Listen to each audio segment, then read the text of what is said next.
My daughter's always giving me skin products to try, and I always use them for a few days, and then I just get bored and stop.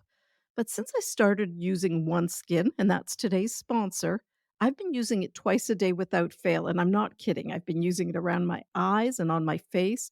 And within a week, I'm already seeing differences. It's easy to use, and my skin really feels soft, and I think it looks healthier. I'm sure you know this already, but stress, hormone fluctuations, and a lack of sleep can affect your skin. From dry skin to dark spots and acne, your complexion may not be where it used to be, and that's totally normal. However, one skin can really help. I like this company. It's an all women team of scientists, and they've developed a peptide called OS1, and it improves the health of your skin basically from inside out.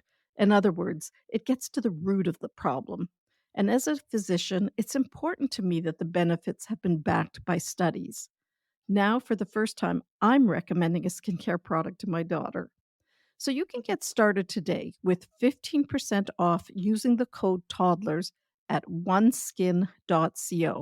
That's 15% off oneskin.co with the code Toddlers. Now, after you purchase, they're going to ask you where you heard about them. So please let them know that Toddlers Made Easy referred you to them, as that's one way of supporting the show.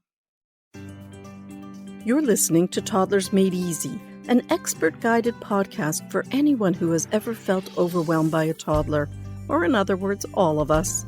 Parenting a toddler is really tough, and I'm here to help. I'm Dr. Catherine, a pediatrician with more than 32 years of experience and a mom of 4 great kids. I love explaining toddlers and giving you the practical tools, knowledge, and crucial support you need to become the parent every kid wants. Each week, you can tune in for simple, actionable strategies, scripts, and practical tips, all in bite-sized chunks because I know your time is precious. So be sure you subscribe so you never miss an episode. Let's not waste any time and let's get going. Today, we're going to be talking about what to do when toddlers bite. I've had so many requests for this episode, so you're not alone if this is what you're coping with right now. You've probably been there. You're minding your own business when all of a sudden, bam, your sweet little toddler sinks her teeth into your skin. It's hard not to feel frustrated or angry when this happens.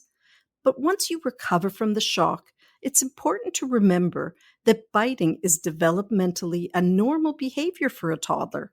It's not because they're bad or needy or spoiled or manipulative. A 2-year-old is just not rational. The impulse control area of the brain is still developing, and they lack the language skills to express their feelings. Think about this.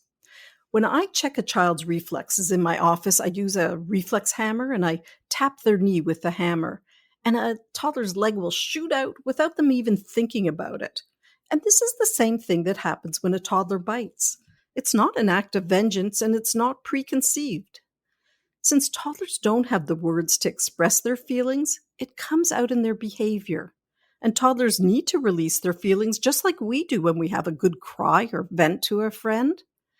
Biting is more likely to occur in faster paced and highly stimulating environments, just like daycare. It's more common among children under 3 years of age, and it's a way of a younger child expressing their anger, frustration, powerlessness, and need for some attention. Toddlers bite because they haven't learned what else to do with their strong emotions. Another reason a toddler may bite is because they're exploring everything with their mouth, and biting can just happen inadvertently. And this is often what happens when a baby bites during nursing. So dealing with that is a little different than dealing with the type of biting that comes from strong feelings. Let's look first at some ways of preventing biting. Regardless of why your toddler is biting, prevention is always the best approach.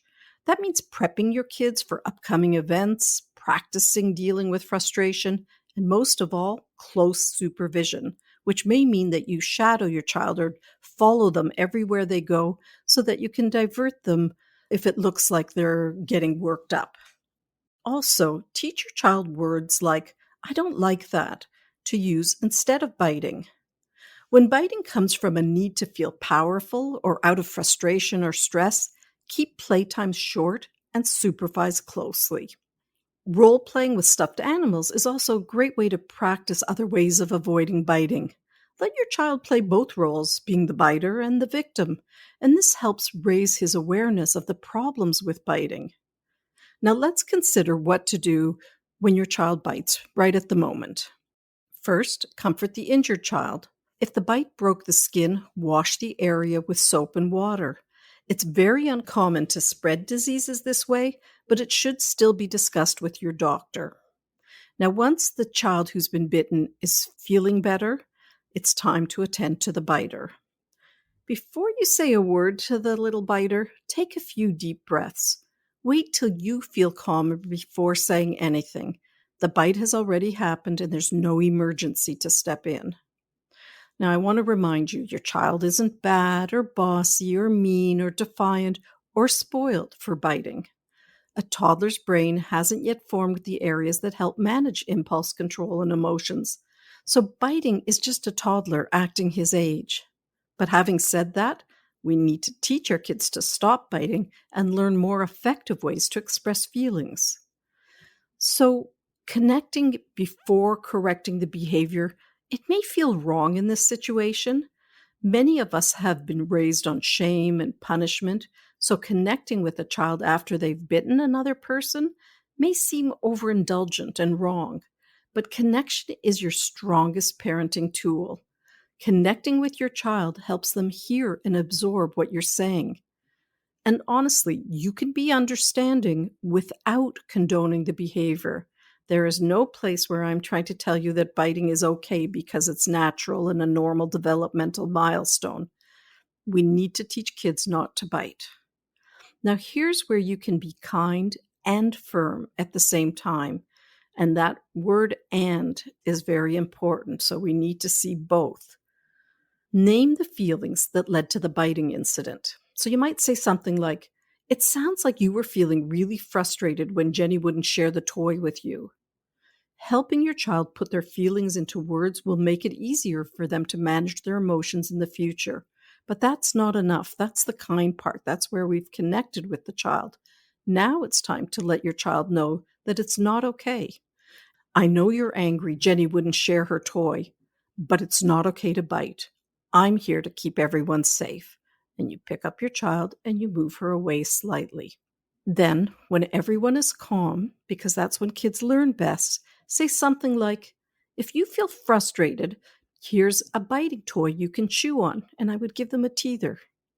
Or you could also say, "If you feel frustrated, you could play on your drums, or sing a song, or tell the other child, 'I don't like that.'" I would highly recommend you don't bite your child back. I know a lot of parents swear by it and say, "Well, I bit my child back and then she never bit again." But what often happens in that situation is that the aggressive behavior, it just morphs into a different type of aggression. Biting your child really doesn't teach them effective ways of handling emotions. It doesn't teach your child that he's a good kid having a bad moment. And it doesn't teach your child that he or she can trust you no matter what. Lastly, it doesn't model the behavior you want your child to learn. Shame and harsh punishment, they don't stop aggressive behavior.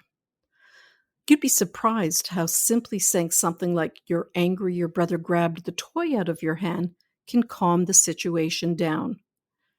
Now, one last reminder, change doesn't happen overnight. It doesn't. It takes time and repetition and more repetition and even more repetition.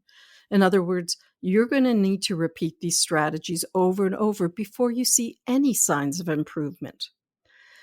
Before we finish off, I want to review a few do's and don'ts that can help or aggravate the situation. So let's start with the do's. Now, I mentioned this earlier, but it's such an important point that I'm going to repeat it. If you're at an event or a party or a play date or the park, leave early. Don't wait for things to deteriorate when visiting. Leave when the kids are happy. Try to stay calm if your child bites you or another child.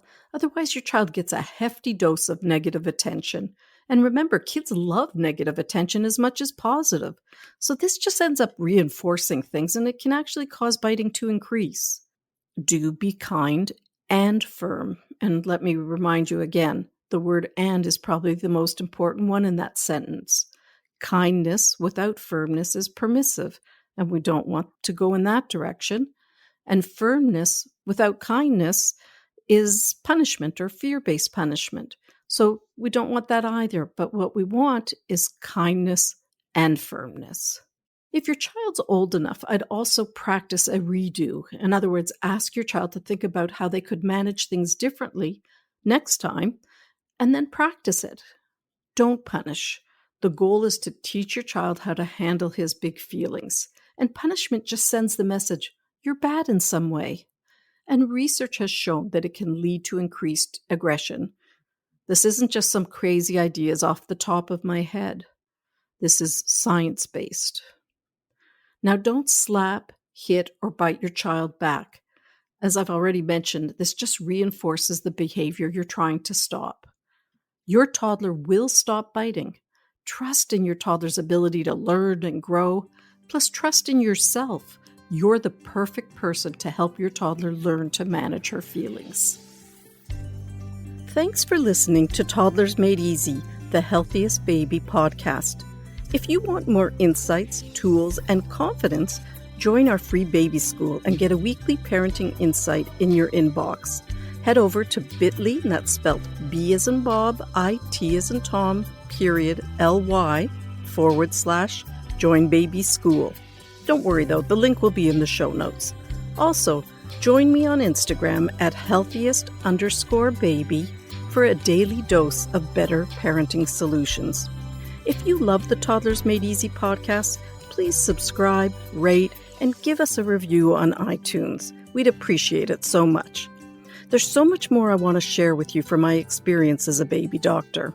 Until next time, have a great week.